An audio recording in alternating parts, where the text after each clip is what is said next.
Good afternoon. Today I'd like to talk to you about charter schools, the role they play in our education system, and the role they should be playing. In 1988, Albert Shanker, president of the American Federation of Teachers from 1974 to 1997, wanted to do something to help our disengaged students and student dropouts. He wanted to create a new kind of school which would work with the public school, but had the ability to step outside the box to find methods that would engage the students that normal classrooms could not. The plan was a good idea until the corporate reformers became involved. These corporate reformers were business people who were more focused on money than the education of students.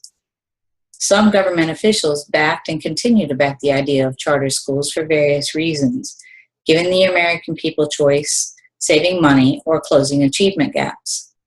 Diane Ravitch, author of The Reign of Error, tells us charter schools provide a path to continued segregation. In many cases, educating a student in the charter schools ended up costing far more than the public school. Yet data shows that the students' grades were not better, but remained comparable to the public schools. Money is taken away from the public schools for every student who attends the charter schools. Charter schools are not held to the same standards of public schools, are not subjected to standardized testing. They can turn away students they find undesirable, while public schools serve the needs of all students.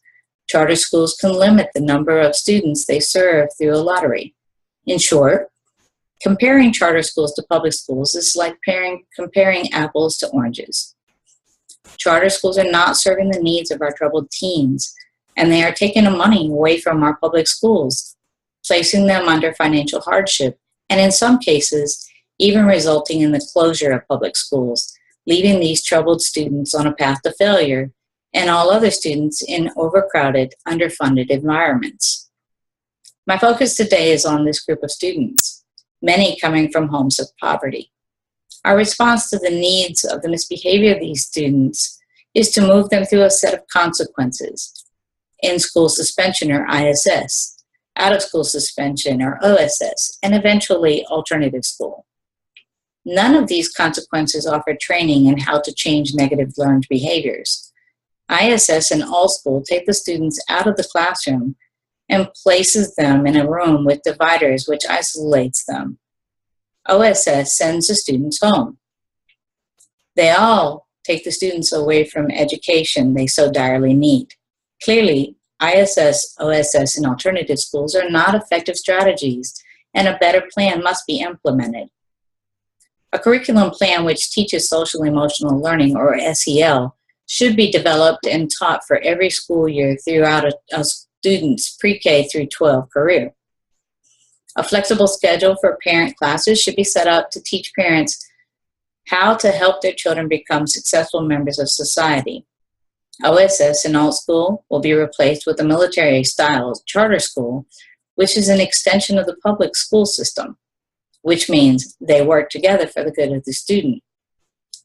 These charter schools will offer a highly structured, highly regimented environment with strict discipline that teaches students self-control and strength of mind.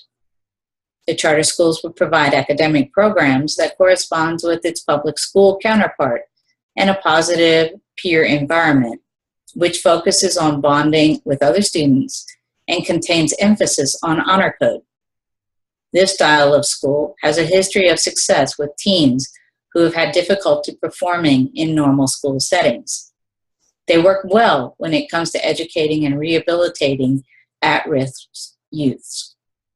The charter school will be staffed with highly qualified, certified teachers who are trained in SEL and team building strategies. When behavior intervention is necessary, there are 3 steps. The first step will be a conference between the students, the parents, the administrators, the teachers, and the school counselor. During this meeting, a collaborative improvement plan will be established and initiated. In addition, the students will attend tutoring sessions with his or her teachers in addition to regular classes until he or she is caught up. The next 2 steps in this retraining process will be explained to the parents and the students should this plan fail. In the second step, the students will attend the charter schools in special class for 3 days. During those 3 days, the students will spend half of his or her day in academic classes aligned with the public school. The second half of the day, students will work on SEL training and team building skills and community services that will vary. After the 3 days, students will return to normal public school. If behavior modification still has not occurred, the third step will be implemented, which will provide an environment where new habits will be taught and practiced and allowed to form. Students will return to the charter school for a 9-week period, which is equivalent to 1 grading period. They will live at the charter school in supervised barracks and attend classroom academic instruction during the normal school hours. The remainder of their time is consumed by SEL training and team building experiences, which will teach them how to become a productive, responsible member of society. Parents will join students during some of the SEL training. Middle grades and high school students will be separated. This plan may seem extreme or expensive. However, it is far better and a less costly plan than a youth detention center or even the prison term of any length. We need to make a change if we're going to help these students become successful, productive members of society, and in turn, improve the success of America. Thank you.